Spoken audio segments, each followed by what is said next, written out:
How does tuberculosis spread hematogenously? Imagine a tiny bacterial invader starting its journey in the lungs, but then finding a way to travel for beyond the initial site.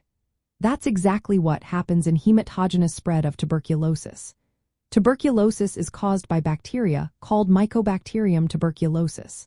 When someone inhales these bacteria, they settle into the tiny air sacs in the lungs called alveoli. There, immune cells called macrophages try to contain the bacteria. Sometimes, the bacteria survive inside these macrophages and start to multiply. These infected macrophages don't stay put. They migrate to nearby lymph nodes, such as those in the chest area. From these lymph nodes, the bacteria gain entry into the lymphatic system, which is like a network of vessels that drain fluids from tissues. The bacteria then reach the thoracic duct, a major lymphatic vessel that empties into the bloodstream near the heart. Once in the blood, the bacteria can travel all over the body. This bloodstream journey allows the bacteria to seed multiple organs.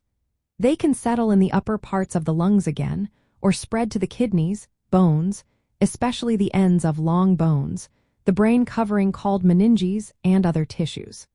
This widespread distribution results in tiny granulomas, or small clusters of immune cells, forming in many different places. When many tiny lesions appear all over the body, it's called miliary tuberculosis because it looks like millet seeds scattered throughout tissues. The immune system plays a big role here. In healthy people, strong immune responses often contain the bacteria within granulomas, preventing widespread spread. But in people with weakened immune systems, the bacteria can multiply more freely and spread extensively through the blood. Interestingly, Mycobacterium tuberculosis can even promote its own spread by encouraging the growth of new blood vessels, a process called angiogenesis, which helps it reach more parts of the body. So, in simple terms, tuberculosis spreads hematogeneously when the bacteria escape the lungs, travel through the lymphatic system into the blood, and then seed multiple organs.